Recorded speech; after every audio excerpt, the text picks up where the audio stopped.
चारों union council में बुनियादी मसला हल न थियण ख़िलाफ़ यूथ पार्लियामेंट जे अॻवाननि हुसैन लगारी, अली अब्बास चन्ना, ज़मीर ख़ासखेली, आलमदीन ख़ासखेली, हनीफ़ चांडियो, शकील बुगियो, गुलशेर कोलाची, प्यारो अली चांडियो, ज़ाहिद चांडियो, मनठार चांडियो ऐं ॿियनि जी अॻवानी में एहतिजाजी मुज़ाहिरो कयो वियो। इन मौक़े ते मुज़ाहिरीन चयो त यूनियन काउंसिल चारों में पीअण जो पाणी 2 किलोमीटर परे खां भरे अचण ते मजबूर आहिनि। यूसी चारों जा रोड रस्ता टुटल आहिनि जेके सालनि खां ठही न आहिनि सघिया। हिननि चयो त यूसी चेयरमैन खे 12 लाख रुपया हर महीने मिलनि था पर कागज़ी कार्रवाई में सिर्फ ॾेखारिया वञनि था। यूसी चारों जा ॻोठ खंडर बणिजी विया आहिनि। जदीद दौर में का बि बुनियादी सहूलियत मिली न आहे सघी। अवाम सालनि खां वोट ॾिए थो पर अवाम खे सहूलियतूं मिली न आहिनि सघियूं। हिननि चयो त यूसी चारों जो सेक्रेटरी हिकु ॾींहुं बि ऑफिस में न आहे वेठो। अवाम सख़्त परेशान आहे। हिननि आला इख्तियारनि खां मुतालबो कयो त यूसी चारों जा बुनियादी मसला हल कया वञनि। ॿी सूरत में एहतिजाजी जदोजहद जारी रहंदी।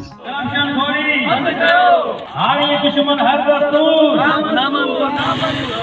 दुश्मन हर दस्तूर करबला करबला करबला हारी दुश्मन हर दस्तूर नामंजूर नामंजूर पूरे दुश्मन हर दस्तूर नामंजूर नामंजूर अवाम दुश्मन हर दस्तूर नामंजूर नामंजूर जारी है जारी रहंदी जंग असांजी जारी रहंदी रसी रात जारी रहंदी जंग असांजी जारी रहंदी जिते पीअण 2 किलोमीटर 3.5 किलोमीटर लाइ पाणी भरण वञणो पए ऐं जिते पाणी भरण वञनि था उते 200 माण्हुनि जी रश आहे। कलाकनि जा कलाक माण्हू बीहनि था। पीअण जो पाणी हिन 2025 में कोन्हे को। गैस हिन लाइ कंहिं ॾिठो ई कोन्हे को त घरनि में को गैस ॿारबो आहे। दुनिया में का अहिड़ी शइ थींदी आहे। बिजली हिकु अधु ॻोठनि खां सवाइ समूरनि ॻोठनि जी बिजली कटियल आहे। घणे अरसे खां कटियल आहे।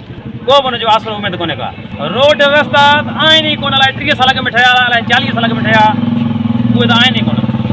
स्कूल जे 2 ॻोठनि में आहिनि त 4 ॻोठनि में कोन्हनि के। नौकरियूं हुन इलाइक़े वारनि खे कंहिंखे बि कोन मिलियूं। छा ही इलाइक़ो अफ्रीका जो इलाइक़ो आहे? छा ही इलाइक़ो इंडिया जो इलाइक़ो आहे? हिन इलाइक़े में कंहिं बि क़िस्म जो को बि तरक़ियाती कमु आख़िर छो कोन थो कयो वञे? हिन इलाइक़े सां कहिड़ी दुश्मनी आहे? हिन यूसी सां कहिड़ी दुश्मनी आहे? हुकूमत पीपुल्स पार्टी जी आहे। यूसी पीपुल्स पार्टी खे खटाई आहे माण्हुनि, उन्हनि खे वोट ॾिना आहिनि।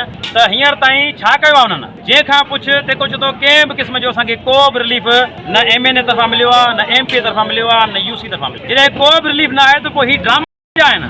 ही वोट छाजा आहिनि? छा लाइ ईंदा आहिनि? इलेक्शन थींदी आहे, तव्हांखे सुख ॾींदासीं, सहूलियतूं ॾींदासीं, हीअं ॾींदासीं, हीअं कंदासीं, हीअं कंदासीं। वरी उनखां पोइ इलेक्शन थींदी आहे, वरी सभु गुम थी वेंदा आहिनि। त हे ॿुधाए था छॾियूं उन्हनि करप्टन खे, उन्हनि बेईमाननि खे, उन्हनि ठगनि खे त ही शुरूआति अथव। ही पछाड़ी न अथव। पंहिंजो क़िबलो दुरुस्त कयो, माण्हुनि खे माण्हुनि जा हक़ ॾियो ऐं वॾे पैमाने ते खोरी जेका आहे पंहिंजी बंदि कयो ऐं सही नमूने सां ॻोठ ॻोठ वञी माण्हुनि सां मिले, उन्हनि जे दर ते उन्हनि खे हक़ पहुचायो। ॿी सूरत में हे रुगो फरीदाबाद में एजाज आहे, उनखां पोइ मेड़, खेरपुर, दातू समेत ऐं मीडिया में हाईलाइट कंदासीं ऐं तव्हां ते केस बि दाख़िल कंदासीं। जीअं त असांजे शहर फरीदाबाद में ई दोस्त तमामु बहितरीनु हिकिड़ो काग़ खणी फरीदाबाद में आया आहिनि। असां हिननि खे जस था ॾियूं त हिननि पंहिंजे घटि में घटि देर आयद दुरुस्त आयद देर सां ई पर घटि में घटि पंहिंजनि मसइलनि खे सम्झी करे त असांजा मसइला हींअर ताईं हल नथा थियनि। उन्हनि खे हल करण जे लाइ हिते दोस्त गॾु थिया आहिनि ऐं पंहिंजो आवाज़ु बुलंद अथनि। असां हिननि दोस्तनि खे यकीन था ॾियारियूं त फरीदाबाद जो अवाम बि तव्हांजी हर जदोजहद में तव्हां सां गॾु हूंदो। छाकाणि त हीउ मज़लूम जो आवाज़ु आहे, हीउ ग़रीबनि जो आवाज़ु आहे, हीउ उन्हनि माण्हुनि जो आवाज़ु आहे जेके कंहिं बि फैसिलिटी सां वांझल आहिनि। का बि हिननि माण्हुनि खे फैसिलिटीज़ कान्हे का। हिन इलाइक़े में काछे जे इलाइक़े में त चलो नलका नथा निकिरनि पर चारू में, आलीवाल में या ॿियनि कंडवा में या जेके यूसी जा ॻोठ आहिनि उते त नलका निकिरी सघनि था। उते यूसी चेयरमैन नलका नथो ॾिए छो? उते पाणी जो बंदोबस्तु छो थो करे? त इन जे करे असां चऊं था त हिते जेका मथीं लेवल खां वठी